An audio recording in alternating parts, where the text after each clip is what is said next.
పరామర్శించలేదండి? Doctor Sudhakar ఏదైతే doctor Sudhakar గారి ఇంటికి వెళ్లి ఈ వైసీపీ నాయకులు పరామర్శించారండి? ఆయన కులం పెట్టి ప్రస్తావించారండి ఆ రోజు?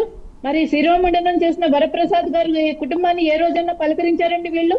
ఈ రోజు ఎందుకు మీరు ఈ రాజకీయాలు చేస్తున్నారు?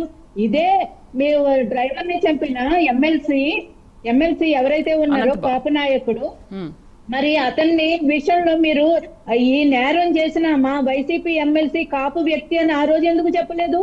ఈ రోజు ఒక వ్యక్తి లాకప్ డెత్ అయ్యాడు. లాకప్ డెత్ చేయడం అనేది 100% ఎవరు దాన్ని ఆమోదించరు. 100% దాంట్లో శిక్ష పడుతుంది. ప్రభుత్వం ఆ విషయాన్ని పోలీస్ వ్యవస్థని వెనకేసుకొచ్చే పరిస్థితి లేదు. సిట్ వేశారు, దర్యాప్తు జరుగుతుంది.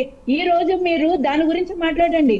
దర్యాప్తు చేయకపోతే మాట్లాడండి, ఎఫ్ఐఆర్ నమోదు చేయకపోతే అడగండి, లేదంటే అధికారిని సస్పెండ్ చేయకపోతే మాట్లాడండి. ఇక్కడ కులాలు ఎందుకు తీసుకొస్తున్నారు? కుల ప్రస్తావన ఎందుకు తీసుకొస్తున్నారు? అంబటి రాంబాబు గారు బయటకు వచ్చి తప్పుడు ఫోటోలు ఎందుకు చూపిస్తున్నారు? ఒక నవీన్ రెడ్డి అనే వ్యక్తిని ఏదైతే ఈ సాయి కృష్ణ హత్య చేసిన వ్యక్తిని తీసుకుని వచ్చి మరి రెడ్డి కులానికి చెందిన వ్యక్తికి అన్యాయం జరిగిందని ఎందుకు అనలేదండి మీరు? షర్మిలారెడ్డి గారి గురించి అప్పుడు మీకు కులం ఎందుకు రాలేదండి? విజయమ్మ గురించి కులం ఎందుకు రాలేదండి? వివేకానంద రెడ్డి గారి గురించి కులం ఎందుకు రాలేదండి? కాపుల కులం మాత్రమే ఎందుకు తీసుకొస్తున్నారండి? ప్రతి దాంట్లో మీరు ఓటు పర్సెంటేజ్ ఎక్కువ ఉందని తీసుకొస్తున్నారా, లేకపోతే పవన్ కళ్యాణ్ గారిని ఒక కులానికి అంటుగట్టని తీసుకొస్తున్నారా? ఇది ముమ్మాటికి తప్పు. ఈ పద్ధతి మారాలి. వైసీపీ నాయకులు ఈ కుల రాజకీయాలను మానేసేయండి దయచేసి. ప్రజలందరూ గమనిస్తున్నారు. కులం కాకుండా నిందితుడు బాధితుడు అని మాత్రమే మాట్లాడండి. మీకు ఏదైనా పాలనాపరమైన విమర్శలు ఉంటే చెయ్యండి.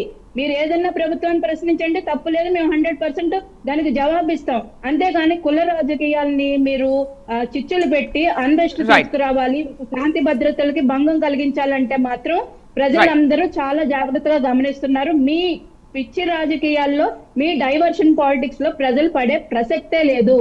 మీరు మళ్ళీ వైసీపీ చేసిన తప్పే చేసి ఆ 11 సీట్లు కూడా పోగొట్టుకునే వరకు వైసీపీ నిద్రపోయేటట్లేదు. వైసీపీ నాయకులు మారాలి. కుల రాజకీయాలు మానేసేయండి దయచేసి. ఓకే మొయినుద్దీన్ గారు, ఇప్పుడు రెండేళ్ల వరకు మీరు చాలా సైలెంట్ గా ఉన్నారు. ఓకే నేను అక్కడికే వస్తున్నాను. రెండేళ్ల వరకు మీరు చాలా సైలెంట్ గానే ఉన్నారు. అక్కడక్కడ ఏదో విమర్శలు ఆరోపణలు చేస్తున్నారు. బట్ ఈ 2 years తర్వాత నుంచి మీరు ఎందుకు ఇంతగా కూటమి ప్రభుత్వం పైన ఇన్ని విమర్శలు, ఇన్ని నిరసనలు, ఇన్ని ధర్నాలు చేస్తున్నారు?